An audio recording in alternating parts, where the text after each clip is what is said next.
Jeremy Desani, Joel Larson, Craig Wesco, Jacob Wilson. Alright guys, round 2 feature match action from here at Lost Legion Games and Comics. On the left, it's Extreme Regular Jonathan Wright. He's 1-0 on the evening, playing black-white mid-range, eschewing his normal Esper build for just straight black-white, so get a little bit more consistency in his mana base. And still some pretty control-ish cards. He's going to need them because his opponent is Brandon Gibbs, who has moved off of a black-white build of his own, or mono-black, and is now playing mono-red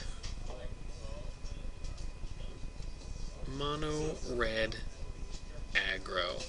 So mono-red blitz deck, similar to the Tom Ross builds, I'm sure. It starts off well with the turn 1 Foundry Street Denizen, but Jonathan's going to Devour Flesh in response to the Rakdos Cackler, meaning Brandon's not going to be able to get in for any damage. He's going to go up to a somewhat arbitrary 21 life, but starts his third turn with just 1 land in play, a 2/2 on board, and Jonathan at his starting life total. And here's the Hero's Downfall, going to take out the Cackler. So Jonathan with a pretty good defensive draw here, and Brandon's struggling to get anything going because of his mana situation. So there's a second Denizen and a Fire Drinker Satyr. So reloading here, that Mutavault on Jonathan's side going to pose a bit of a roadblock.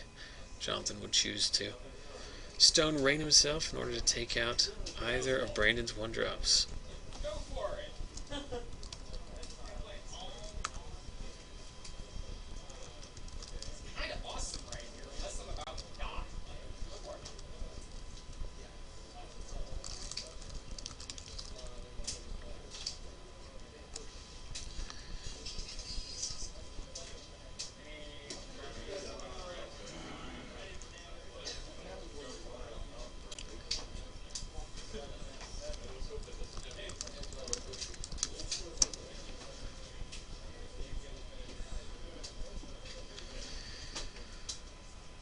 So Jonathan plays his 4th land, tacks on an Underworld Connections to his swamp, and then just passes back. So Brandon's got free reign here to get in some damage. Jonathan at 20, still not in any impending danger of losing this turn or even the next, but Brandon does have carte blanche now to serve in for at least 3. And we'll see what his hand looks like. So there's a 3rd land. This is going to be a Madcap Skills on a Foundry Street Denizen, attacking in for what appears to be 6, dropping Jonathan down to 14. Brandon passes back with 1 red open. And there is the bane of a red deck's existence. So Brandon's going to hope that he has a Mizium Mortars in his main deck to answer the 4/4 lifelinker that Jonathan has just thrown in front of him. Well, no mortars, but 2 shocks will do the trick and allow Brandon to serve in for 8, and all of a sudden Jonathan's in a pretty tough situation here. There's another Blood Baron. Brandon with only 1 card left in hand is going to be very unlikely that that card plus this draw step are going to be enough to answer that Blood Baron, so we might have reached the point where we can no longer attack.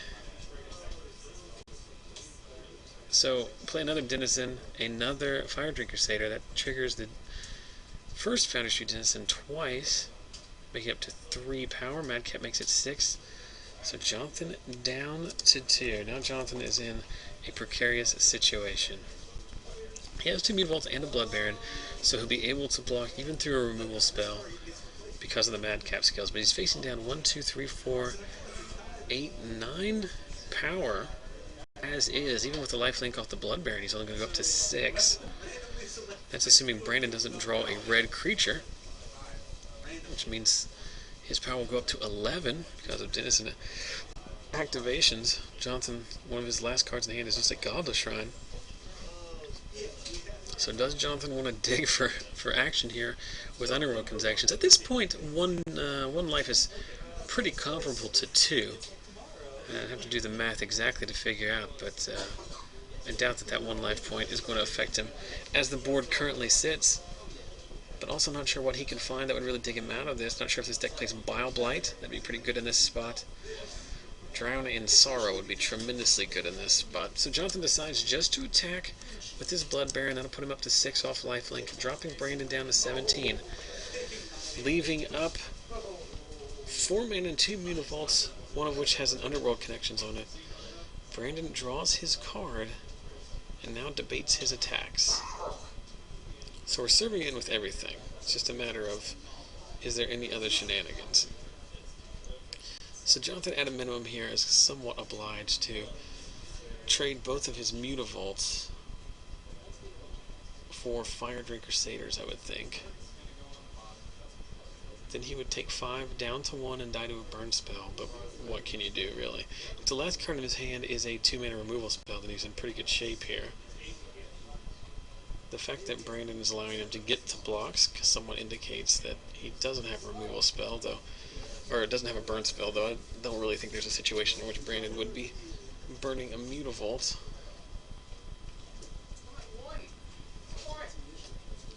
So he has to block, I think, the Fire Drinker Satyrs, because he's obliged to double block the Denizen, which means he'd take 5. No, it's basically 6 1 half dozen another, but I think in his mono black deck with removal, you want to leave that Foundry Street Denizen around and just get the 2 for 2. I don't like this at all.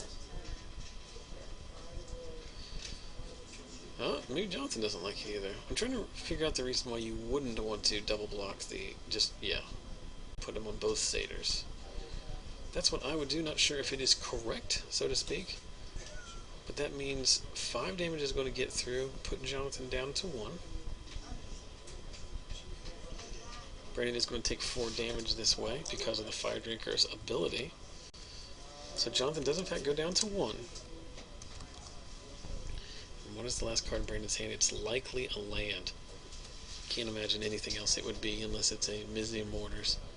But he would have cast that on the Blood Baron, so likely with a land in hand. So Jonathan can play with relative ease here. He's going to need to... Well, he's in a bit of a pickle here. He needs to attack, otherwise he's just dead to that Foundry Street Denizen. There's a Lifebane Zombie, revealing a land in hand as expected.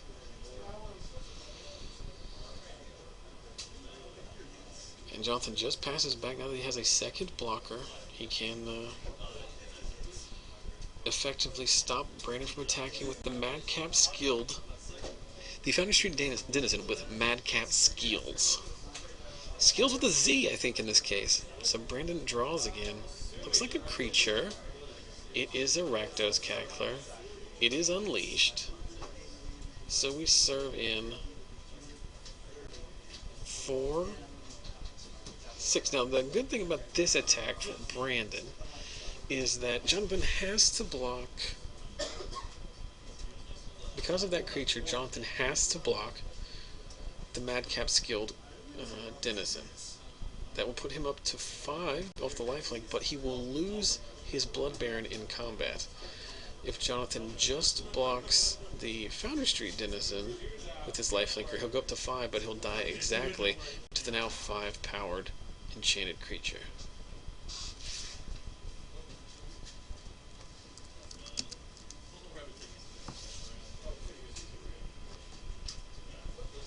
Percival MTG watching from Spain. Hello, sir. Thanks from watching from across the pond at what, by my calculations, is probably 1 in the morning.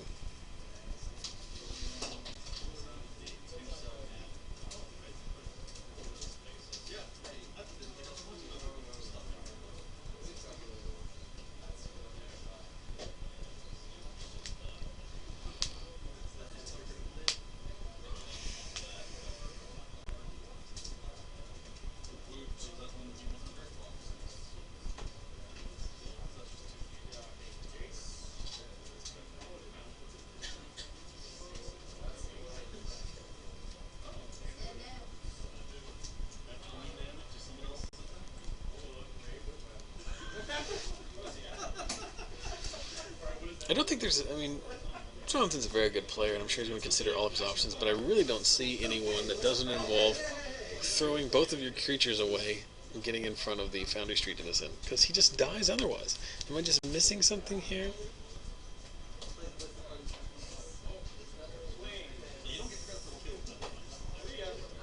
Like, doesn't he just die?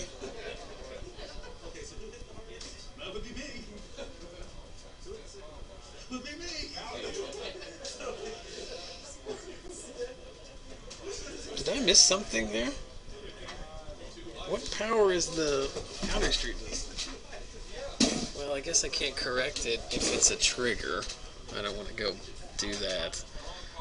But I'll ask them afterwards, but I'm pretty sure that Madcap skilled creatures 3 power. But I guess if you miss the trigger, it's a 4 power. What do I know? Seems weird. So Jonathan draws a card and just passes the turn back. I see an Underworld Connections and a Caves of Koilos in his hands.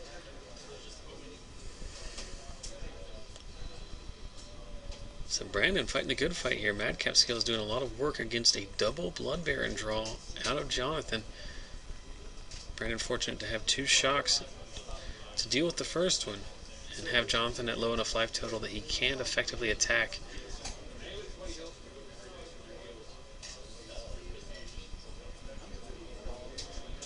So it would do the same block here, right?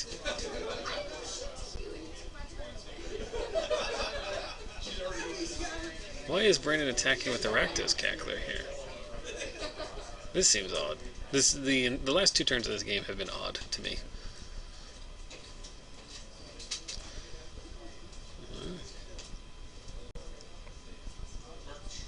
Skullcrack, maybe?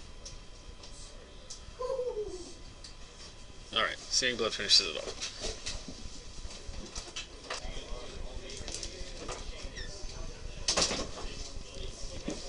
I got some Pop-Tarts. It's like basically the best part of my day. A lot of noise, apologize.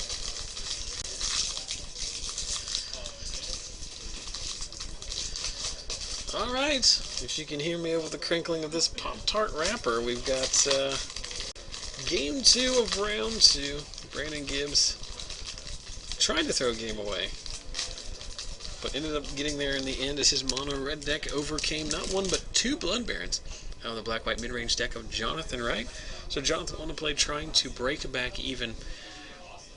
Mutavault Swamp Go as Brandon plays a turn 1 Foundry Street Denizen into a Rakdos Cackler.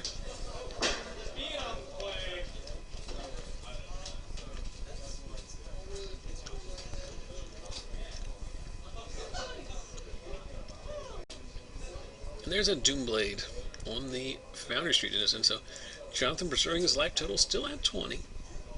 Of course, he was still at 20 on turn 4 of last game.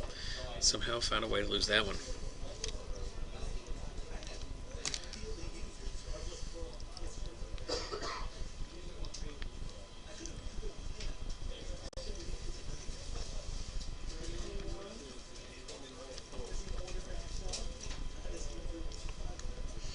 And Jonathan has found his sideboard in a turn 3 Next Fleece Ram. Not only is it going to serve as a pretty substantial roadblock, but also going to give Jonathan some incidental life gain.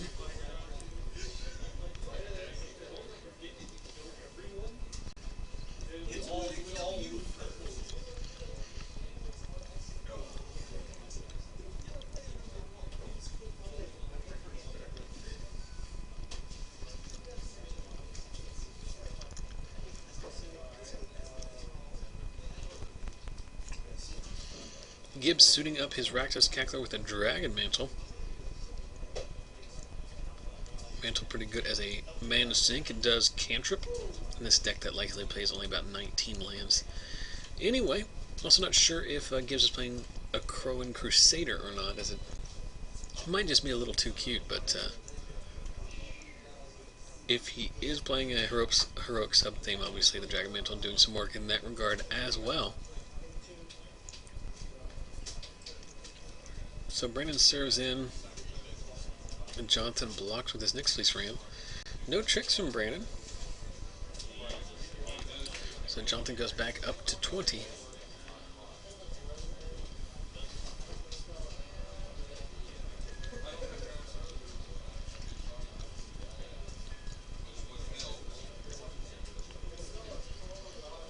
Just plays his fourth land and passes back with a Mutavault open and his sheep in play.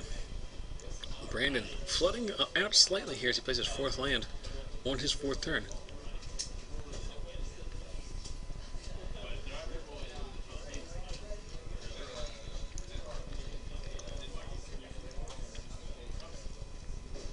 There is a Legion Loyalist.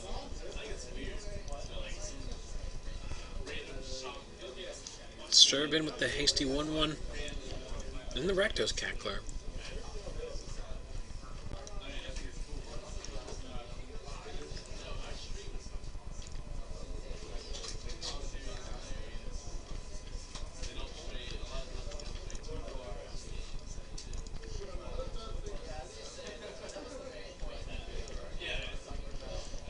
Jonathan offering up the same block again.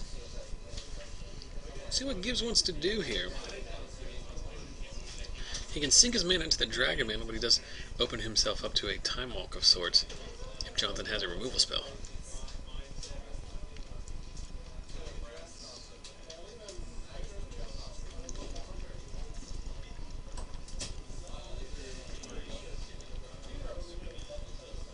We tapped 1 mana here.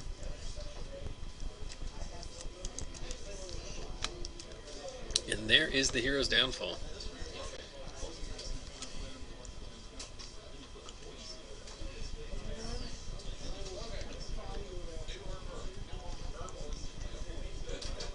So our Ram will live. Jonathan will go down to 19 off the Loyalist getting through. But we'll get that life right back from the Ram's trigger during his own upkeep.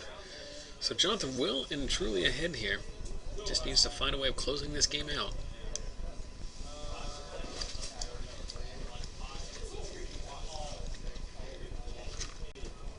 Be it a Blood Baron, an Obsidat, a Desecration Demon, or something of the like. Not entirely familiar with Jonathan's exact list. We do know he has Blood Barons because we saw 2 of them in Game 1, but not sure exactly what the rest of his list looks like. So Gibbs serving in with the Legion Loyalist here. Really no incentive not to attack, as Jonathan's very unlikely to turn on his Mutavault, and at that point Brandon can Stone Rain him with a shock. But Brandon doesn't have any tricks. He just plays a post-combat Foundry Street Denizen. He just sends the turn back to Jonathan. He's looking for his 5th land, it seems.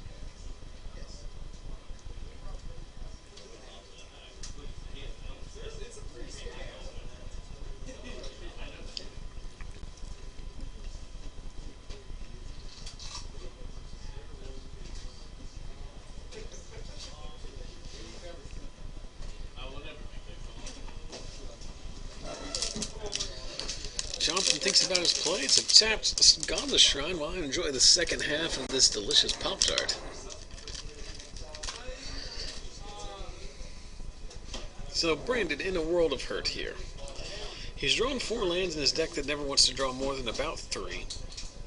His opponent is somehow above his starting life total despite Brandon's very aggressive strategy.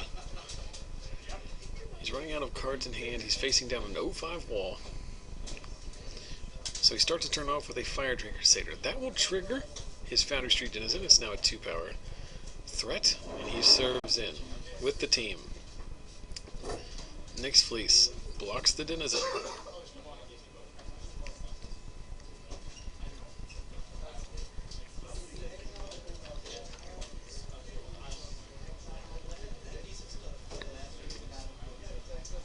Brandon goes with the Lightning Strike to try and finish off the Ram. Now Jonathan, I guess, debating whether or not he wants to use a removal spell to keep his Ram around. I think I would here.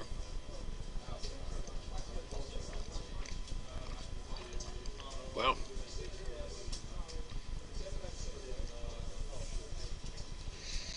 casting Devour Flash on his own and targeting himself, sacrificing his ram, gaining 5 life off of the Devour Flash life gain ability, taking 1 damage in the process, and then before the turn's over, taking care of the Fire Drinker Satyr as well. So a pretty back-breaking turn for Jonathan.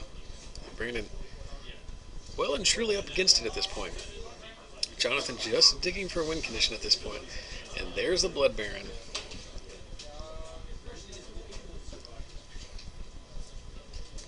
So combo assembled for Jonathan. 5 lands and a Blood Baron.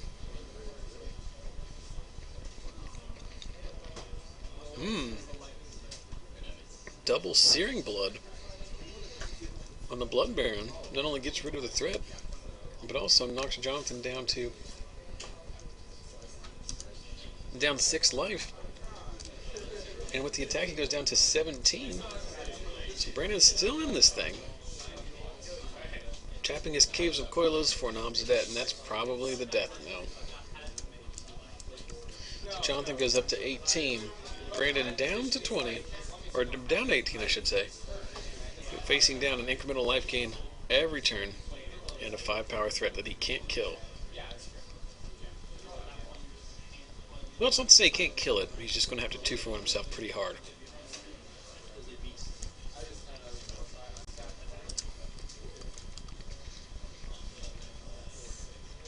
So Obsidat faces back in, attacks Brandon down to 12. Down to 11, I should say. And Jonathan finds another Blood Baron. Immortars answers that Blood Baron. And the sideboard games Brandon much better equipped to take care of that threat, but still losing this race. He needs to find a way of dealing with this Obsidat. Obsidat going to swing in, put him to 4. So Brandon dead on board next turn. And there's a back-breaking Drown in Sorrow. Going to clear Brandon's board.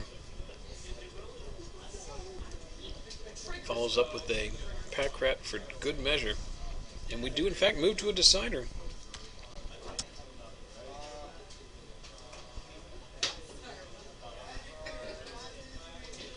Alright, 5 minutes to go.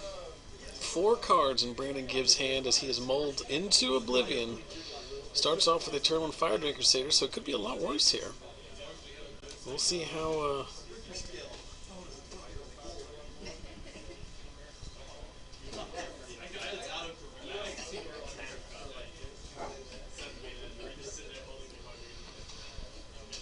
follows up with a turn 2 a Crone Crusader, so he is, as we suspected, playing the heroic sub-theme here.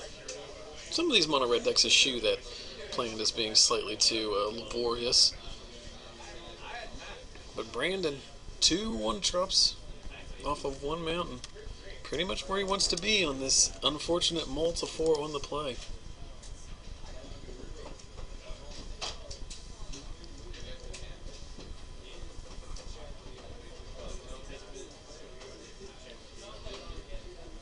So Brandon serves in. Jonathan either has no removal or is choosing to sit back on it.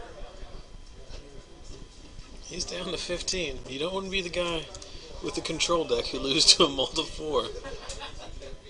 And there's a Drown in Sorrow. And that will likely end this game before it even gets started. It's hard enough getting 2-for-1s by Infest on a good draw, and especially back-breaking when you're short on cards. So Brandon reloads with another Fire Drinker Satyr. He has made a dent into Jonathan's life total at 15, but Jonathan not missing his land drops as he adds an Urborg to play, and there is a Pack Rat. As we're now joined by Zach Vilianco. I'm going to just continue giving some commentary, keep you company, and fool with my modern decks. Alright. Took a hard loss. Can you kick that door? I can. Oh, took a hard loss. Yeah, it was it's better than a soft loss. A little bit worse than a medium loss. But I hear you. An over easy loss.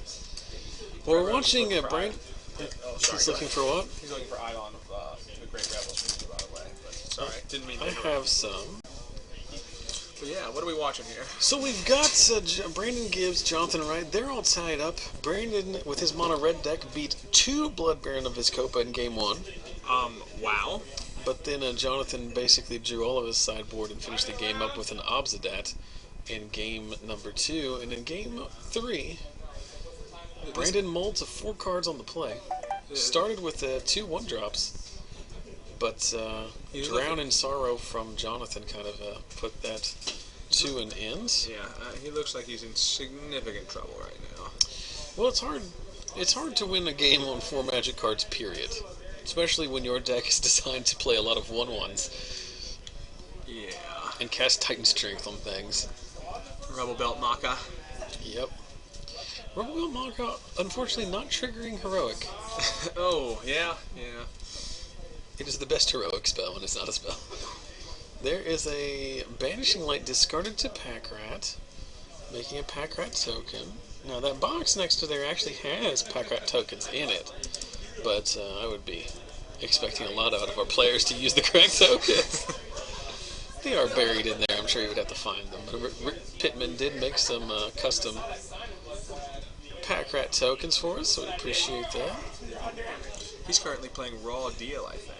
I didn't realize that game even still existed. Is he, or is he playing his own MMA game that he's created? Oh, wait, oh. So we see an ultimate price take out a Fire Drinker Satyr after a Lightning Strike takes out a Packrat token. All of this seems like a losing fight to Brandon, but he paid his $5. He's entitled to play Magic as long as he wants to. And to be perfectly honest, this might be a try to go for the draw part of the game, as Jonathan is in the win now mode as he's discarding Elspeth on 5 mana just to finish the game up before time expires. There's the handshake. So Brandon Gibbs with some unfortunate variance